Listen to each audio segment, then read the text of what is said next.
Alright, basically I'm gonna make a video today. This is a Kia with the 2.4, and the reason I'm making the video is because I went online to look at the videos and couldn't really find one with this motor that anybody's really done an alternator. I already started digging into it before I decided maybe I should make a video, so I'm just gonna backtrack on basically everything I did. First thing you want to do, you definitely want to disconnect your battery.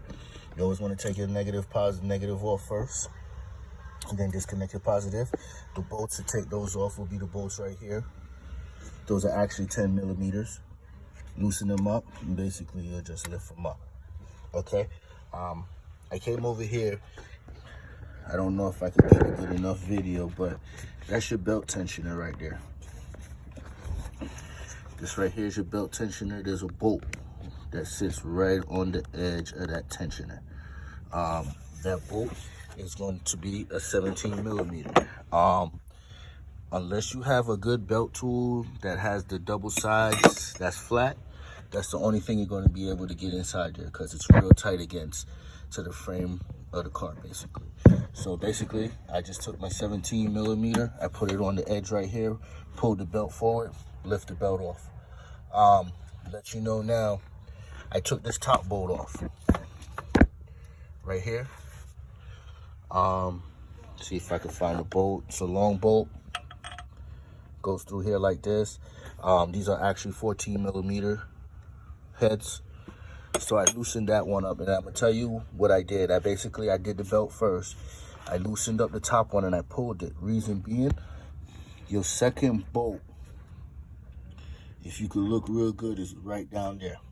So you're not gonna be able to get too much stuff inside there. Basically, I used a flat back ratchet with the 14 millimeter, got it back there, and that's where I'm at right now. And I'm about to pull that bolt out, and then I'll go from there.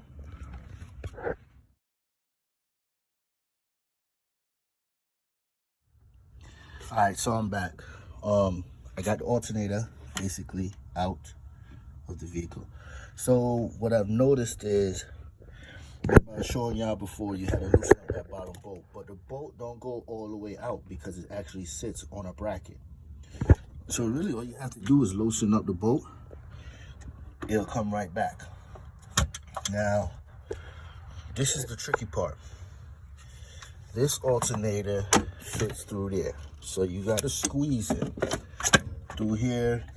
Try not to take the bracket off. Let y'all know what I did. I actually pulled this off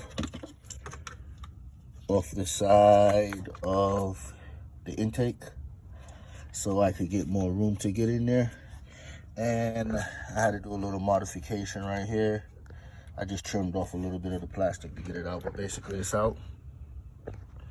See the old alternator right there? The new one is right here. And basically that's how you get the alternator out. Reverse the process going back in, but I'll basically take y'all through the steps and show y'all. Let y'all know, before you even take the alternator out, you do have a bolt back there. If it's factory, it's going to be a 12 millimeter, and you have a pin with a clip. You just, grab onto it, boom, pull it out. Unloosen this with the 12. The new one, which is a reman aftermarket, but it's brand new. But that's a 13 on that one. The factory one was a 12. So basically what you want to do before you pull it out, you want to stick your hands up under there, try to get the bolt some loose, get the clip pulled out. That's the easiest way to do it, just to let y'all know. Alrighty, so halfway through the job, back, new alternator is in. Things that I forgot to tell y'all about. So there's a bracket right here that this mounts to. You got to get that bracket off, and you're also going to have to loosen, get a good bracket right here off, so you could just move the AC lines around. You're going to need this one so you can lift it up so you can get the bolt out of right here. You're going to need this one moved so you could go ahead and fish it out. So now I'm all back in. I'm going to hook up my wires, hook up the piece that I took off from the intake, and fish the belt back on and get this thing a go. Stay tuned.